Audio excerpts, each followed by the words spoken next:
All right, class, welcome. We are going to wrap up Unit 2 on the Reformation and Enlightenment. So, where we left off was with I got to refresh this. Give me a minute. We started off with the Reformation. Hopefully, you took some kind of big picture ideas from that. Now we're going to get into the Enlightenment. Kind of similar to the Renaissance in the sense that it wasn't an event, it was just a process, and it's has to do with new philosophical ideas, scientific ideas, sociological ideas. So there's a lot here. The majority of what we'll cover is the kind of tension, competition, balance, whatever word you want to use, between science and religion. But first, we'll do some kind of sociology stuff. Let me jump ahead for 1 second here. Okay. Shakespeare. Everyone's heard of Shakespeare. Personally, I'm not a big fan. If you are, I'm very happy for you. Theaters staged the plays of Shakespeare, who's often described as the greatest playwright who ever lived. Literary critics generally approached Shakespeare's plays as texts, but his contemporaries watched them as performances. So their impact went far beyond London's literate minority. This I chose this to focus on because if you remember in the Reformation, that kind of Catholic versus Protestant view of the elites versus the common people, if you remember breaking that down last time, this is a similar thing. In any culture, and so this is the difference between high culture and pop culture. High culture is generally a reference to something that the small minority of elites people are into, maybe like going to the opera or something like that. Pop culture, pop short for popular, is something that appeals to a broad variety of normal people, maybe like going to the movies, right? Very few people go to the opera. It's kind of a high culture thing. Everybody goes to the movies, though, right? And so, in this one example here of Shakespeare, even with one piece of culture, let's say it's a play by Shakespeare, the elites are going to, what do they say here? Literary critics approach Shakespeare's plays as texts.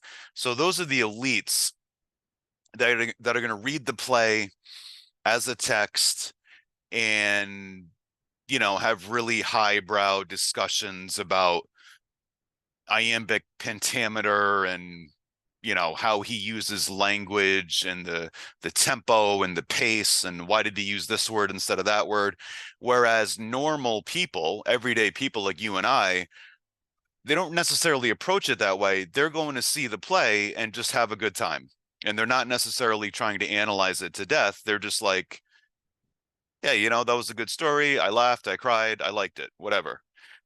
And so there's this tension in our culture to this day. Let me give you a quick example that just popped into my mind.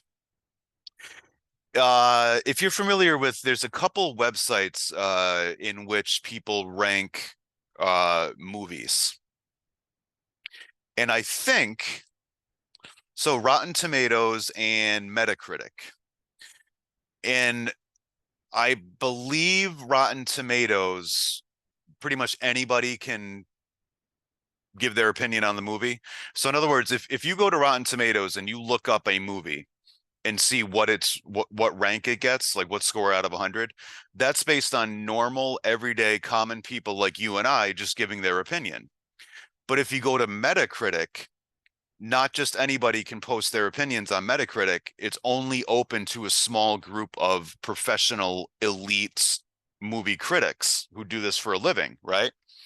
And so one thing we see in our culture that reminds me of this divide on Shakespeare back then and high culture and pop culture in general, there's certain movies that the most obvious example that I'm familiar with is The Last Jedi. I don't know if there's any Star Wars fans out there. I'm a huge Star Wars guy. The Last Jedi, um, on Metacritic, so this is according to the elite professional film, you know, analyzers. The Last Jedi was ranked very, very high among the elites, among the professional critics. It was ranked like close to 90%. That very same movie on Rotten Tomatoes, where everyday normal common people, just the average Star Wars fan, where they can do their rankings, it's like it's ranked, I don't know, it's like 40 maybe. The critics love it. The critics are saying, hey, this is a fantastic film because it subverted expectations and ba ba ba ba ba. But the average person who's just going to see a good movie, they didn't like it. They didn't like it. So there is this, always in our society, there's this divide: high culture, pop culture, elite critics, casual fans. Is either opinion more valid, et cetera, et cetera? And that goes all the way back to Shakespeare and beyond. But this just popped out at me as a good example of something, a divide about how to interpret certain things that's still an issue in our culture. So again, high culture, low culture, it could be the same medium, it could be the same thing. These guys are all playing fiddles and violins, but high culture, let's put on tuxedos, and you know, low culture, let's just put on jeans and t-shirts and do the same thing. There are different ways of approaching and interpreting culture. And there's a place for each: high culture, low culture, and kind of in the middle is pop culture. What appeals to the greatest number of people?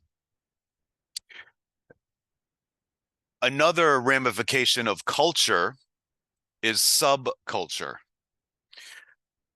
Some oral traditions were widely spread among many types of people, but others were specific to certain population groups. So oral traditions that were widely spread, that would be today what we would call pop culture. Widely spread means popular, pop culture. Others were specific to certain population groups, not the society at large, but only certain, how do they say, certain population groups, so certain aspects of the broader culture. And that refers to as subculture. So subculture is something that you might see that is not very widespread, that only is appreciated or practiced by a relatively small subgroup of the larger culture. Okay. And so the thing that's interesting about this is, and this is what the question at the bottom is prompting you to think about, sometimes subculture becomes pop culture. Sometimes it starts as a subculture, but for whatever reason, it reaches a tipping point to where it breaks out of being just a subculture and becomes widespread pop culture. So why is there a picture of Tupac up here? For people my age, this is an example that I thought of. One element, well, first of all, let's think about his music, the genre, right? He was a hip hop artist. Hip hop, rap, whatever you want to say, was a subculture specific to, inner city. Well, at first, just inner city New York, and then other inner cities around the country. And then the South got involved, and the West Coast got involved, and then white suburban teenagers got involved. And now rap has gone from being a subculture, which is pretty rare, and only a very small number of people listened to rap 40 years ago. Now it is, depending on how you measure, probably the most popular genre of music in the country. Rap went from being a subculture to a pop culture because of people like Tupac, for example. The other thing about this image, Tupac has visible tattoos.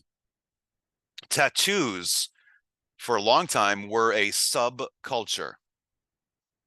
How do they describe it here? Certain population groups. If you go back, let's say 40 years or more, you're not going to see very many people with tattoos. And if you see someone with a tattoo, it would be a very, very safe bet that the person with the tattoo belonged to one of probably two subcultures. Tattoos were associated in the past with, number one, prison. That's a subculture because not most people don't go to prison. But tattoos were very common in prison. They still are, but back then it was like if you see someone with a tattoo, you would be very, very safe in guessing, number one, that person did time in prison, or number two, the other subculture in which people were more likely to get tattoos was the military. So back in the day, if you saw someone with a tattoo, you would say, boy, that's rare. You almost never see that. That person was either in the military or in prison. But Tupac and others, Tupac from people my age is the first example that jumps to my mind, took that subculture of tattoos and made it, because he was so influential and iconic in so many ways, made it more mainstream of a thing to do. All right. To the point where, look, I have tattoos. I don't know if you can see on the screen. My wife has tattoos. All of my friends have tattoos. When you see someone your age, see someone with a tattoo, you're not like, whoa, what? You don't look twice because it's now pop culture. So sometimes subcultures remain pretty narrow, rare things, but sometimes they break through and become so popular that they phase out. They expand from being subculture to pop culture. So if you can think of other examples of that, that would be interesting. One other quick one that might jump to mind real quick. Comic books, superheroes in general. That used to be kind of a subculture thing. Now, due in large part to the MCU, the Marvel Cinematic Universe, those movies, is there anyone who has never seen one of the Iron Man or Avengers movies? I mean, they're some of the most popular movies in American history. So certain times things go from subculture to pop culture. Arts. We talked about art when we talked about the Renaissance, and as time goes on, the function of arts evolves. Artists and patrons came to look at art as having a different function. The further back in the past you go, the more common it was that the function of art was understood as the imitation of nature. On the left, that's the Pieta. I showed you that during the Renaissance unit. That sculpture of Mary holding the crucified body of Jesus, it is meant to be hyper realistic. It is meant to imitate nature. That's what it's clearly trying to do. Even if you don't know the story of the crucifixion or the context and you don't know who the people are, any human that looks at that sculpture understands what it is. It's a woman holding the body of a man, period. We all agree on that. It's objectively, that's what it is.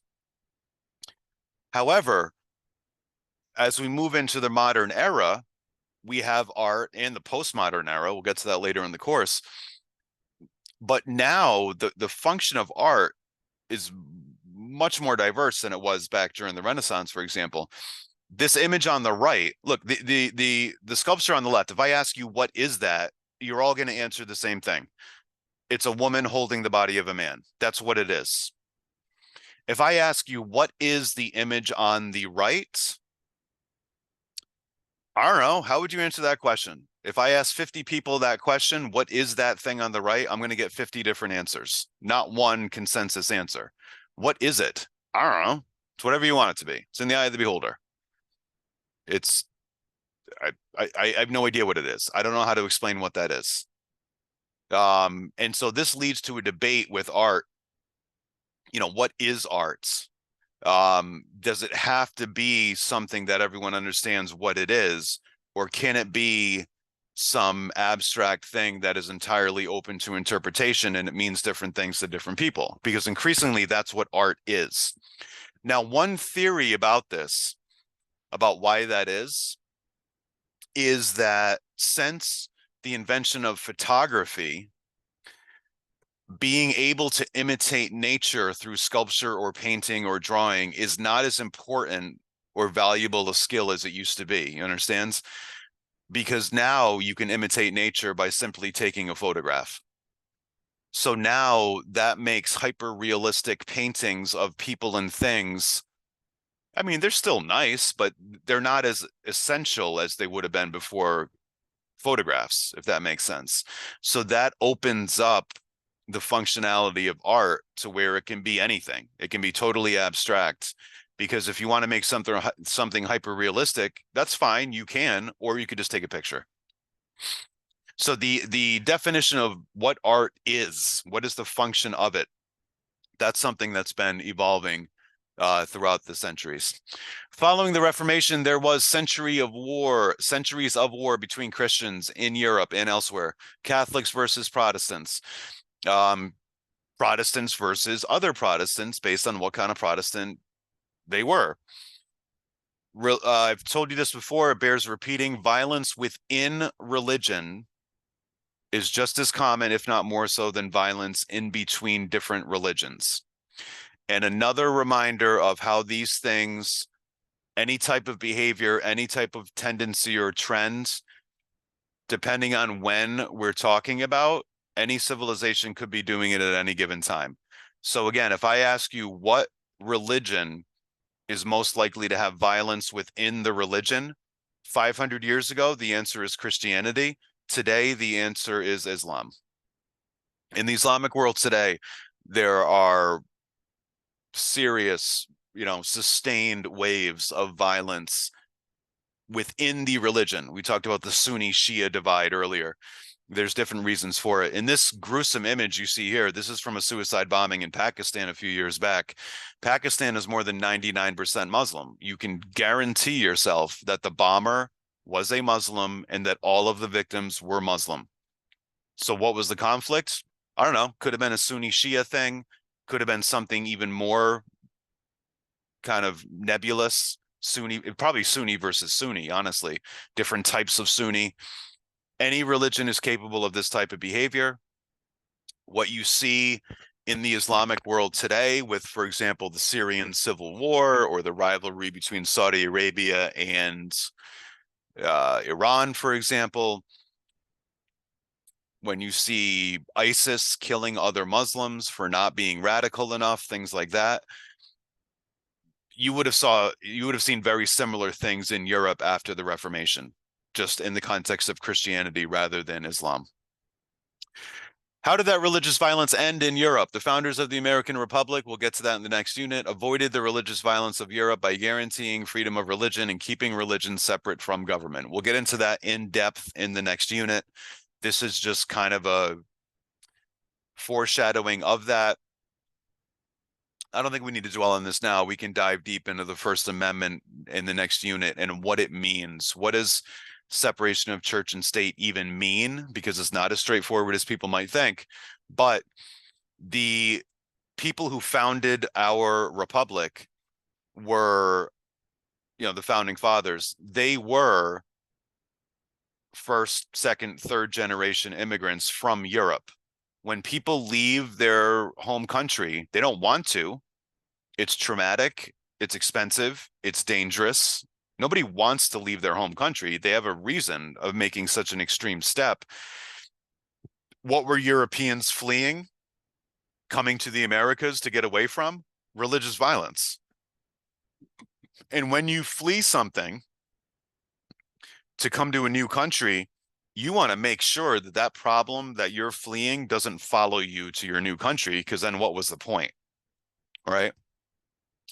So that religious violence that was plaguing Europe, it was not a major problem here, largely because of this decision by the founders. And we'll get into that in depth when we get to the American Revolution and the Constitution. All right, the rest of this unit is going to be mostly on scientific breakthroughs and how new scientific discoveries affect how people think about religion. The age of exploration, that's Columbus, Magellan, et cetera, led to new technologies. To facilitate travel, trade, scientific inquiry, all of the above and more. And this becomes what's called a self-perpetuating cycle. Once progress reaches a certain critical mass, a certain speed, it takes on a life of its own and it accelerates. So during this period, a few hundred years ago, some of the new inventions or developments, first modern telescopes, that allows people to see further away than ever before, and that leads to more and more discoveries. First modern microscope, that allows people to see closer up than ever before. That leads to more and more discoveries, and then those discoveries lead to other discoveries and so forth. So the rate, the pace of technological and scientific advancement starting about 300 years ago, it's been accelerating, and it continues to accelerate to this day. Here's an example. After the scientific revolution, that's part of the Enlightenment, that's during this period where scientific discoveries are accelerating. History moves more quickly. At least that's how it seems, okay?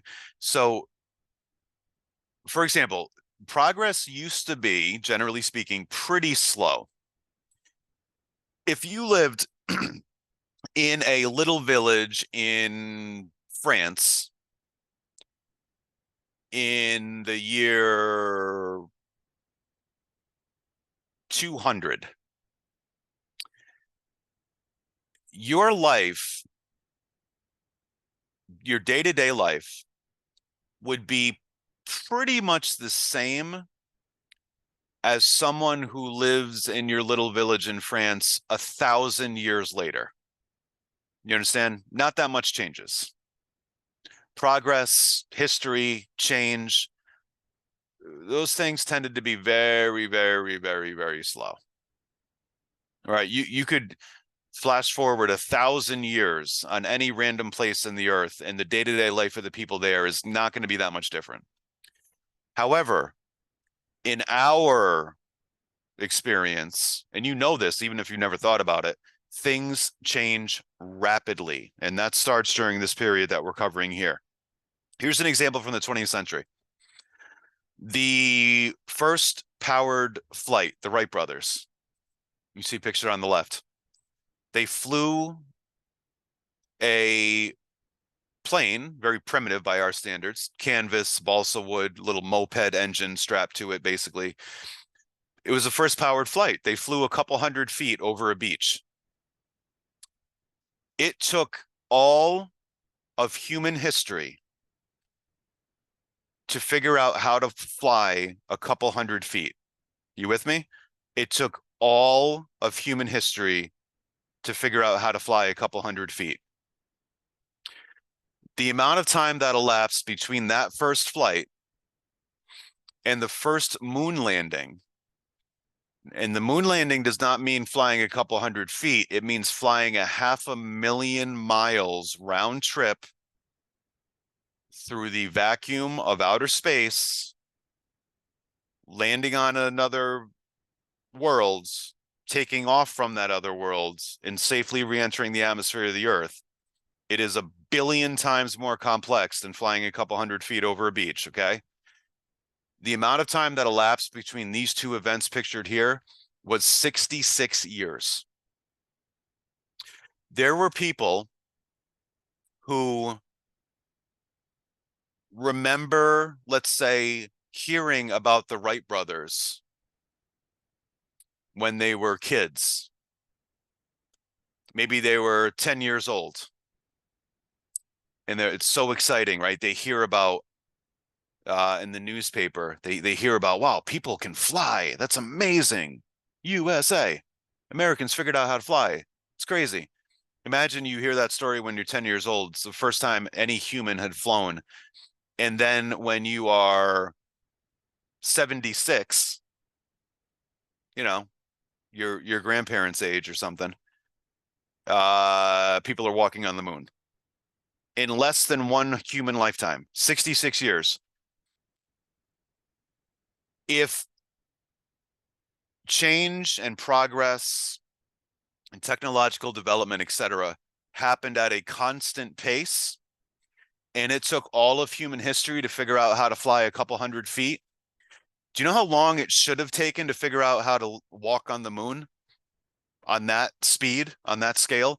It should have taken like, I don't even know, 1,000,000 years. You understand?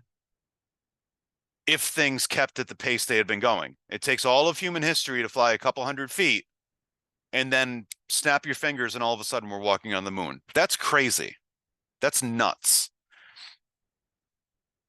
But that's the reality we're all living in. And now this is still true in your lifetime. Look, you guys are young, but think about in your own lifetime, um, how much things have changed. I don't think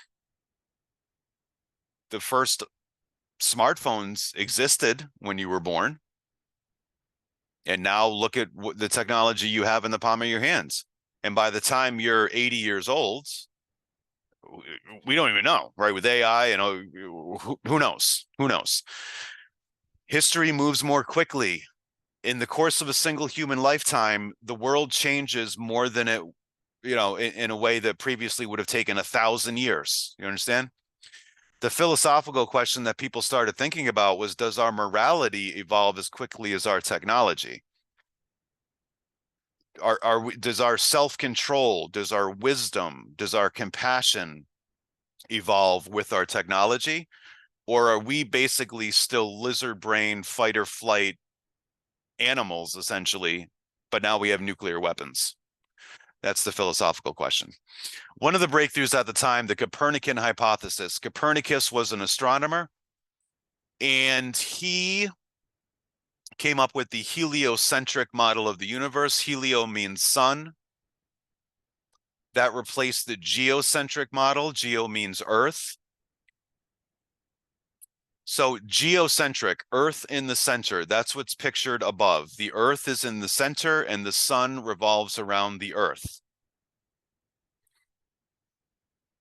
Heliocentric, pictured below, says, and this is what Copernicus put forward, and now we know that it's true. Heliocentric is true. Geocentric was not true. Heliocentric says the sun is in the center and the Earth revolves around the sun. And now we all know that's true. Okay, fine. Please understand why everybody for all time believed in geocentric. It's not because they were stupid. It's because your own powers of observation tell you that geocentric is true, but somehow it's not true. Let me walk you through this. Geocentric, the Earth is in the center and the sun revolves around the Earth. Why did people think that's true? Because people have basic common sense. I can see with my own basic common sense powers of observation, I can see that geocentric, that's what makes sense, geocentric. You know why? I can see it every day. I can see the sun out my window right now. It's moving across the sky. All right. It's right now it's 1:45 in the afternoon. I got up at 5:45 this morning. Where was the sun? I don't know. It's pitch black outside. When I'm bringing my son to school, I see the sun moving. It's coming up over the horizon. All right. When I go into the gym, the sun's a little higher in the sky. When I get out of the gym a couple hours later, it's a little bit higher. And 5 hours from now, it's going to be over there and it's going to set. I can see the sun moving. And what Copernicus proved was, yeah, you can see the sun moving every day. There's sunrise, there's sunset, etc. But it's actually not moving. You understand how people would be like, this guy's crazy. What is he talking about? Someone comes along and says, the thing that you can physically see happening, you can see the sun moving, but hey, trust me, I'm a scientist. It's actually not moving. But I can see it moving. Yeah, but I'm a scientist. Believe me, it's not moving. It's a hard sell, right? Actually, the Earth is moving. The Earth is spinning on its axis once a day, and the Earth is hurtling in huge circles around the sun once a year. Really? I can't feel the Earth spinning. Can you? I don't think so. But it is. the earth is moving, even though you can't feel it, and the sun isn't moving, even though you can see it moving.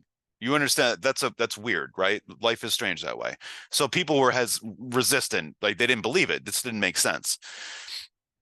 There were also religious implications. If the earth is not in the center of the universe, it's not even in the center of our solar system, it's just another planet. And this did undermine certain religious beliefs. To assert, the trial of Galileo. After Copernicus, Galileo was another astronomer that proved that Copernicus was correct, and he published what he found, and he was put on trial by the Catholic Church. And this is a quote from the trial. This leader in the Catholic Church, St. Bellarmine, said at the trial, to assert that the earth revolves around the sun, which, pause, it does. We know that now. It does. Is as erroneous as to claim that Jesus was not born of a virgin. Okay, there's a lot going on in this quote that I want you to think about. The person that said this, pictured here, he's making it very clear that he is incapable of doing a certain thing. And over time, religious people have gotten a lot better at this, but this guy was not very good at this. Here's what he was unable to do. He was unable to separate matters of science from matters of faith. Okay? The first proposition here about the earth and the sun, that's a matter of science. The second proposition about the virgin birth, that's a matter of faith. What he is saying in this quote is that he is concerned that if anything that the Catholic Church said was proven wrong, then people would get it in their heads that everything they taught was wrong. You understand? And that's obviously a threat in his mind. However, religious people in general, Catholics particularly, have gotten a lot better at separating these two propositions here need to be in different lanes to understand this relationship here. The earth revolves around the sun. That's either true or it isn't, and it can be proven one way or another scientifically. Okay? That's not a matter of religious faith. That's a matter of science. The church and everybody else had the science wrong. Copernicus and Galileo corrected the science. Okay, now we know heliocentric is correct. That's a matter of science. That's not a matter of religion or faith. The second proposition, the virgin birth,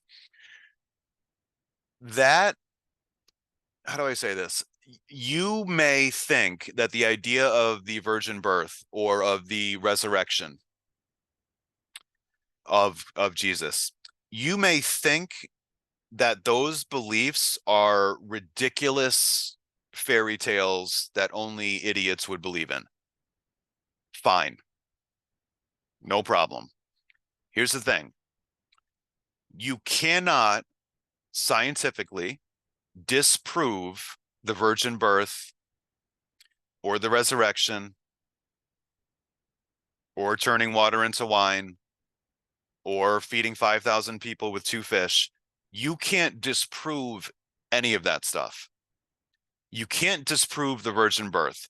You could reject it and say, I don't believe that. That's stupid. That's ridiculous. Fine. Have fun. No problem. You can't disprove it. It is a matter of faith. You understand that this is an important difference. I'll give you another quick example. Gravity. That's a matter of science, is it not? I don't need to ask you if you believe in gravity. Right? Gravity is what it is. Doesn't matter if you believe in it or not. It is a scientific reality. It's not a matter of faith. Virgin birth, that's a matter of faith. It cannot, and that's the whole point, right? These are two distinct lanes of human thought. Things that can be objectively proven or disproven, that's science. Things that are unfalsifiable, they cannot be disproven. They can be dismissed as ridiculous, fine. You can't disprove the virgin birth. That's the point. It's a matter of faith, not of science. So over time, people have gotten a little bit better at understanding the difference between these two lanes.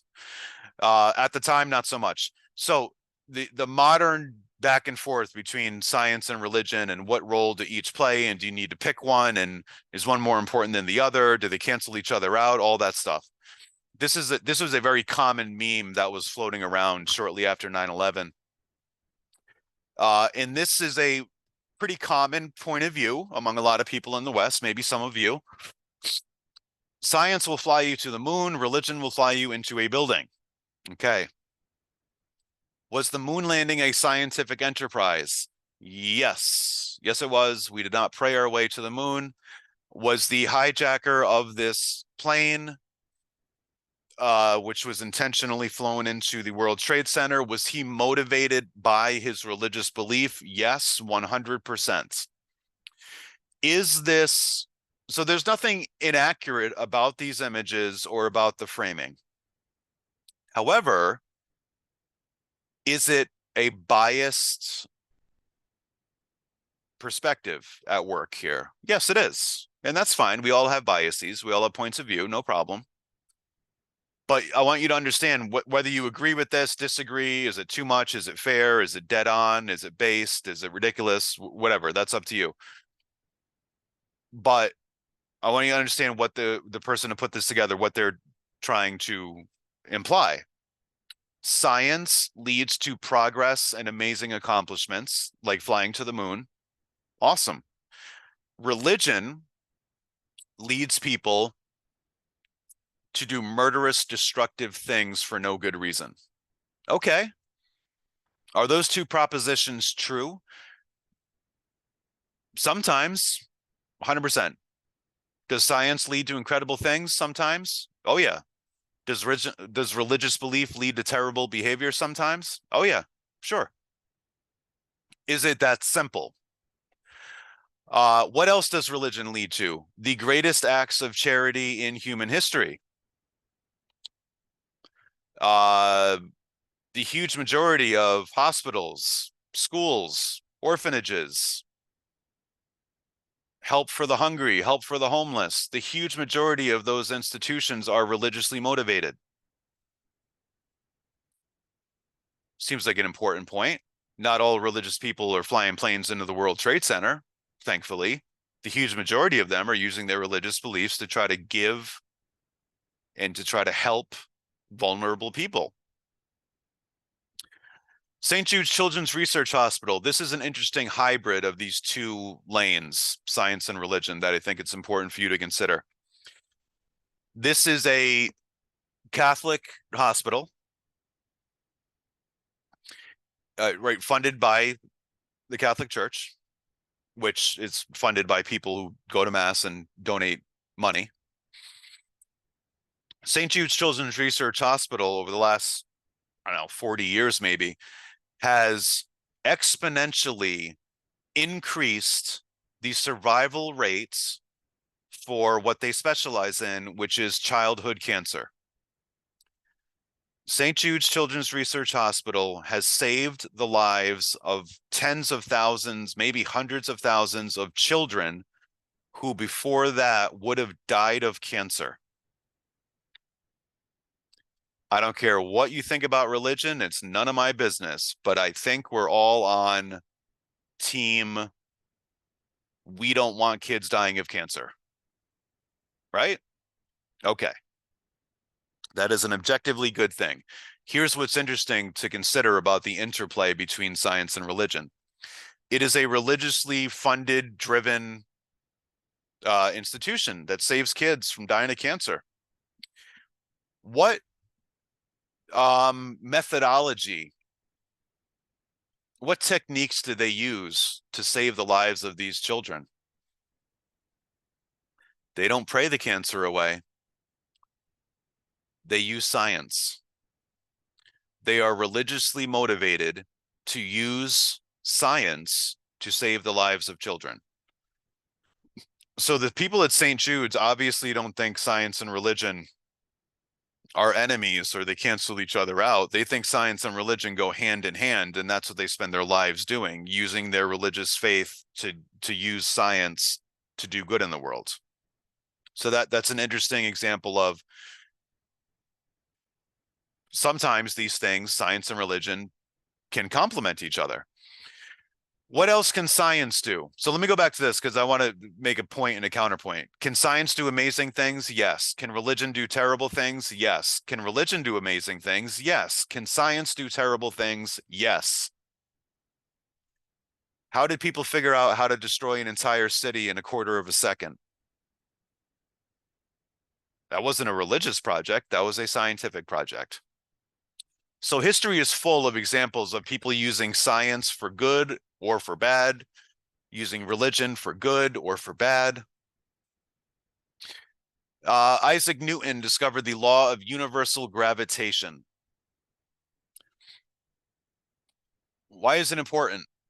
Well, the implication is that the universe, not just the Earth, but the entire universe, is governed by certain mathematical laws. They are knowable, they are quantifiable, they are mathematically expressible, they are accurate 100% of the time, not 80% of the time, not 98% of the time, 100% of the time. Gravity's going to do what it's going to do every single time. It is a law. It is not random. It is not unpredictable. It is objectifiable. It is quantifiable. It's mathematic. You can write it in an equation and it's going to be right every single time. It's a law. That led Enlightenment thinkers to think about, okay, wait a minute. If it's a law, well, in the human context, laws are written. So in the natural world, in the scientific context, if you discover a scientific law, where did the law come from? Was it written? And if it was written, who is the law writer? Or is it random? Things like gravity, things like electromagnetism, whatever scientific laws, thermodynamics, whatever we're talking about, there are laws. Where do they come from? So let's get into this very contentious debate. On this image here, you have two side-by-side images, and just like the image of the moonshot in the World Trade Center side by side, that person was trying to lead you to a certain perspective, which is totally fine. Same thing with this. Two images side by side, they're trying to lead you to a certain conclusion, which you might agree with and you might reject. On the left, this is a window of a cathedral. Okay, stipulation number one that we're all going to agree with, regardless of our opinion. That's a man-made thing. A person made that window. We all agree with that, right? That didn't grow on a tree. It's not natural. It's not random. Okay, it was made. We know that it was made because we're not idiots. And it is designed by the maker for symmetry, for balance.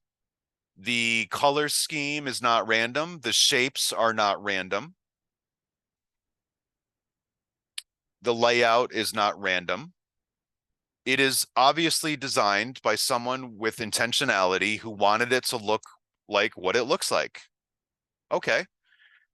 Here's where it gets more complicated. The image on the right, that's a DNA double helix looking down into it. That's a naturally occurring thing, right? That's a DNA strand. Do you notice any similarities between these two images? They're similar in shape. They are both symmetrical in several ways. They're both vertically symmetrical. They're both pretty much horizontally symmetrical. They're diagonally symmetrical. They're symmetrical. They both have a very predictable color pattern and balance. The person that puts this together, do you understand what they're trying to get you to think, whether you agree or not? This is what they're trying to trigger in your brain.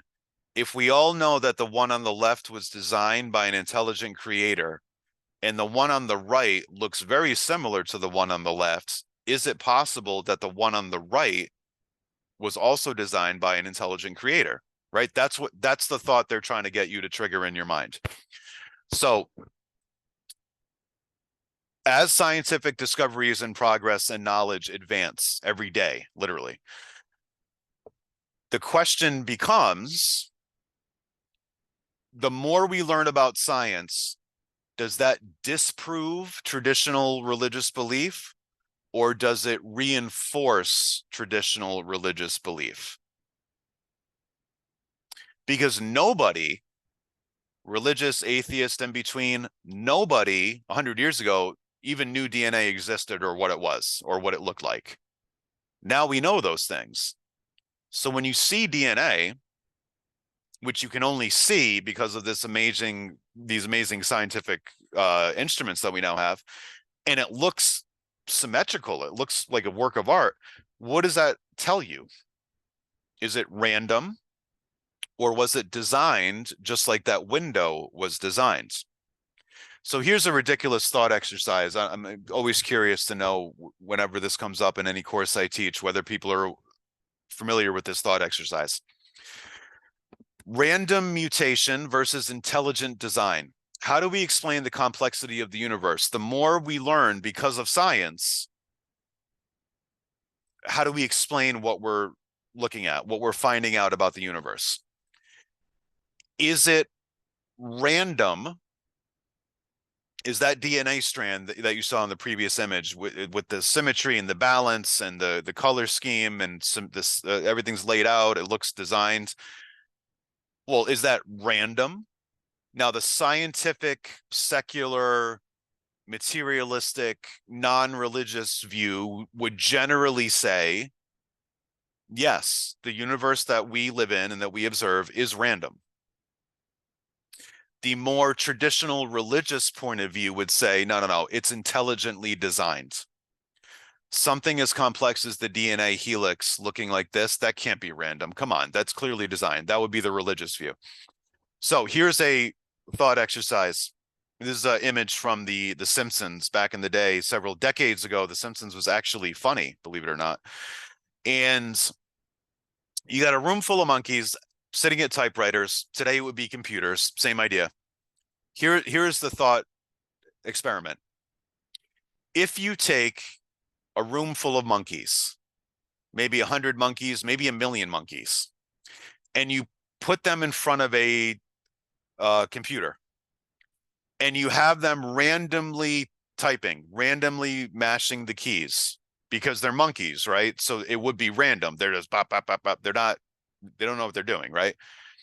If you take 1,000,000 monkeys, give them all a computer, give them all a lifetime supply of Red Bull and cigarettes, and have them just mash at the computer for 1,000,000 years. Here's the question. Will one of the monkeys randomly write Romeo and Juliet, the entire play, with every word spelled correctly, every punctuation mark in the right spot, right? Will one of the monkeys randomly write Romeo and Juliet? Now, in this metaphor, Romeo and Juliet is the physical universe. In other words, Romeo and Juliet, however many words, tens of thousands of words, right? However many words, however many letters, hundreds of thousands of letters, however many components are in that play, Romeo and Juliet, every component, every letter, word, period, comma, has to be in a very specific order and relationship with each other, or else it's just complete gibberish. You understand? It's a very complex thing with tens of thousands of variables that have to be in the right order, or else it doesn't make any sense. Or else it's just a bunch of random letters, right? In this metaphor, Romeo and Juliet, something very intelligently designed, right, by Shakespeare, not random. In this metaphor, that's the universe. The universe, like Romeo and Juliet, has thousands of things that have to be in the proper order and relationship with each other, or else it's just completely chaotic nonsense. Okay? If the sun was 2% hotter or 2% colder, we wouldn't be here. If gravitational force was 2% stronger or weaker, we wouldn't be here. The moon would hurtle off into space or crash into the earth or something. If the oceans had 2% more salt, 2% less salt, we wouldn't be here. If our atmosphere had 2% more nitrogen or 2% less nitrogen than it was, we wouldn't be here. If electromagnetism was 1% stronger or 1% weaker, we wouldn't be here, and on and on and on and on. The more we learn about science, the more we realize that there are thousands and thousands of different things that have to be in a very precise order and balance with each other, or else we don't exist. Okay? Question for you, just in your mind, in your heart, in your gut, is that random? Thousands of variables that have to be in a precise order or else we don't exist. Is that random? Or is something that complex, does something that complex have to be designed? That's the question, right? And you're just going to have a gut reaction on which makes more sense to you. As science progresses, governments begin funding scientists. Similar to how artists need patrons, scientists also need patrons. Government directed scientists into certain fields of research, military. So any government is going to be, interested in how can we use new scientific advancements for military, whether offensive or defensive. Communication, and there are military ramifications to that. How do we more quickly communicate? Agriculture, how can we use scientific breakthroughs to produce more food? Pretty basic stuff. So scientists, governments are going to get involved in this process. And a lot of scientific advances that we see kind of start out with government funding to one degree or another. Two more kind of big concept things before we wrap up. Deism. Enlightenment thinkers developed the concept of deism.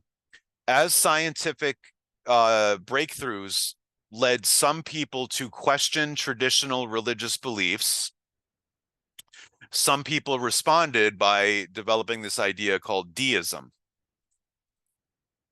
Deists believe in a creator God rather than an interventionist God. So they believe in God, but they believe that God created the universe and then that's it. After the creation of the universe, God, the creator, does not intervene in our existence. So to go back to this, a deist would say intelligent design. A deist would say, I don't care if you have 1 billion monkeys for 1 trillion years, none of them is going to accidentally randomly write Romeo and Juliet. It's got to be created by a intelligent creator, by God. A deist would say, would come down there. However, there's a big difference between theists, so that would be traditional Jews, Christians, Muslims, for example, and deists. So here are the three main lanes in terms of how people approach religion in the modern world. And I'll walk you through these, and you're gonna, just based on who you are and what's in your mind and what's in your heart, you're gonna pick one and be like, yeah, that's me. And as we go through these three options, I think you'll probably see that they're kind of mutually exclusive. In other words, you kind of got to pick one, and you can't pick. You can't be, you can't be a theist and an atheist, right? They're kind of mutually exclusive. You got to go with what makes sense to you, but you can't really. I don't see a way you could be two of these at once. Theists, God exists, and God is an active agent in our lives. This would be most Jews, Christians, Muslims would consider themselves theists. God exists. All theists believe that.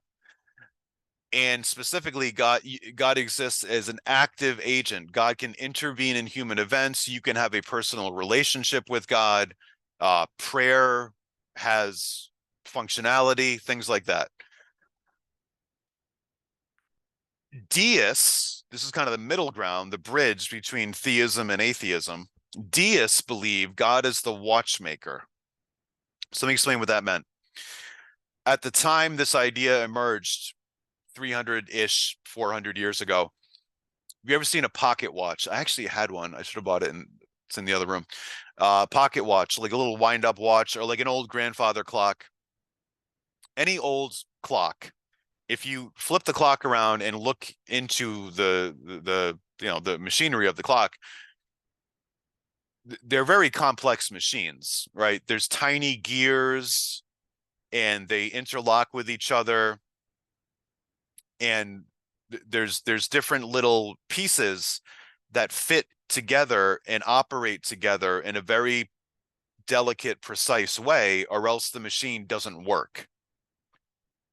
And so what the deists were saying was God made this machine, this complex machine with all these things in balance. God made the watch, wound it up to get it going, and then that's it. And in this analogy, you probably get it. The watch is the universe. Think about a laptop computer. That would be like a deist would say God made the laptop. It's an incredibly complicated machine. There's all different little circuits, and I don't even know what is in a computer or how it works. I have no idea. It's incredibly complex. They don't grow on trees. They're not random. An intelligent designer takes all these little teeny pieces, fits them together in an incredibly complex way that no one really understands, turns it on, boom, computer's running.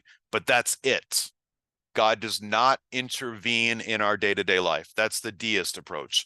If you ever hear anyone say something like, I am spiritual but not religious, that's kind of what deism is. Atheists,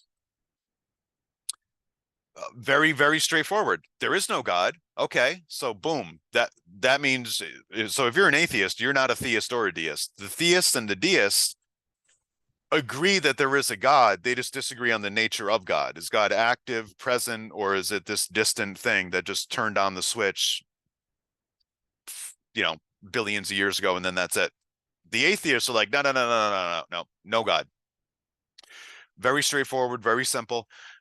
Life and the universe are random and purely material. Let's go back to this. What is an atheist going to say about this?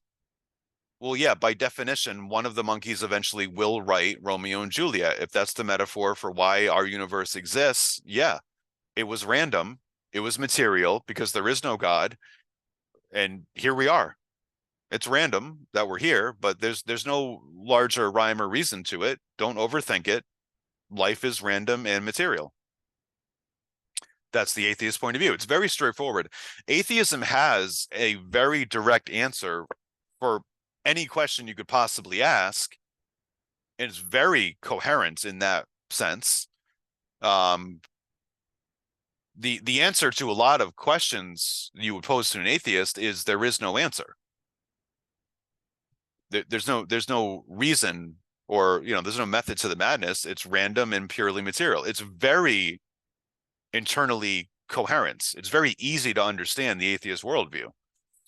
It's actually probably the simplest worldview out of these three. It's very appealing for a lot of people, including many of you, I assume. So those are the three kind of main lanes of how to figure out, how you approach this issue of religious belief, scientific, observable, scientific, provable realities, and how do those two intersect. This image here, constant debate that we've heard about for hundreds of years, isn't going anywhere. The guy on the top, religion has killed, this is a very precise number. Maybe this is the guy that made that image of the, religion will fly you into a building. Killed 2.229 billion people. I don't know where he got that number, but religion has killed a lot of people. Yeah, true. Fact check, true. Religion has killed a lot of people throughout human history, no doubt. Who are the real murderers? Well, if you want to get technical, the greatest mass murderers in human history are all atheists. So this guy needs to read a book. Um, I want to be very clear about this. This does not mean that atheism leads to murder. I know a lot of atheists who've never murdered anybody and are really, really good people. Um, However, to answer this guy's question, who are the real murderers, the greatest murderers of all time? Atheists. That's the answer. Specifically communists. That's the answer. So now, again, I want to be very clear. I'm not saying atheism inevitably leads to mass murder. One thing that all of these mass murderers pictured below had access to, because they're all from the 20th century, was because of science, industrial scale modern weaponry that could allow them to kill millions of people. So maybe it was the atheism, maybe it was the technology, maybe I don't know. But the answer to the question, the greatest mass murders in human history are atheists. So when you hear people who are very suspicious or just generally anti-religious, which is fine. But when you hear the argument that religion has caused conflict, 100% true, it has, of course. But the inference that abandoning religion will lead to an end of conflict, if you know anything about the 20th century, the most violent and the most anti-religious century in human history, it's a little more complex than the guy with the mohawk wants it to be. Unfortunately, life is complex. Last thing in this unit, the Wealth of Nations, 1776, big year of the Declaration of Independence, beginning of the American Revolution, which I believe is our next unit. Very influential book. It is considered now to be the blueprint for modern capitalism. Main ideas: minimal interference by the state in the economy. What should the government do when it comes to the economy, according to this book and according to capitalist theory? Almost nothing. If you remember, we talked about the triangle trade. Governments are setting up monopolies. Governments are enslaving people. Governments are setting prices. Governments are telling people who they can buy and sell from. That's not capitalism. That's a lot of interference. The French term is laissez-faire. Leave it alone. Leave it free. If you're the government, if you're the government, what should you do about the economy? Nothing. Don't touch. Leave it alone. Let people do what they're going to do. Don't set prices. Don't set wages. Just let people do what they're going to do. Probably the more revolutionary idea that he introduced in this book is the fact that individual ambition can serve the common good. And this is often paraphrased into the saying, greed is good. And that's a paradox, because greed is not usually considered to be a positive virtue, right? It's a vice. So individual ambition, let's say the ambition is the ambition to make money. Steve Jobs developed the iPhone, okay? He was an ambitious guy. What do you think his ambition was? Why did he work so hard to develop the technologies that he developed? Let's say the iPhone particularly. Is it because he loved you and wanted you to be happy? No, probably not. It was because he had an individual ambition, and let's assume his individual ambition was he wanted to become wealthy. He did become wealthy, became very wealthy. So let's say he was just greedy. How could his personal greed serve the common good? Well, if his individual greed, which resulted in him getting very, very wealthy, how could it serve the common good? Well, if I had to guess, I would guess that 90% of you own at least one product that he developed. So obviously, through your own behavior, you have concluded that what he developed serves your good, improves your life, makes your life more entertaining or convenient, or whatever led you to buy an iPhone or an iPad or whatever else. Do you know how many murders have been solved because of the existence of iPhones? Do you know how hard it is? A serious question. You know how hard it is to get away with murder now because of iPhones? Does that not serve the common good, solving more murders? because of the iPhone. If a musical artist has an ambition to become rich and famous and you love their art and it puts you in a good mood and improves your life, is that person's ambition not serving the common good? So it might sound paradoxical. People that that are greedy and, you know, how could that help society? And sometimes surely it doesn't, but sometimes it does. So you should think about, when is that true? What are some examples of that being true? When is it not true? How often is it true?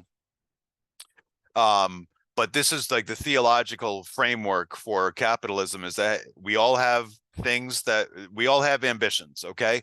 For me, I'm not trying to become a millionaire. I'm a history teacher, but I do have ambition. I need to do certain things in the material sense. I need to feed my kids, and everyone who goes to work every day doing something has an ambition, even if it's something simple like, I'm going to work at Dunkin' Donuts so that I can pay my rents. That's my ambition. Okay.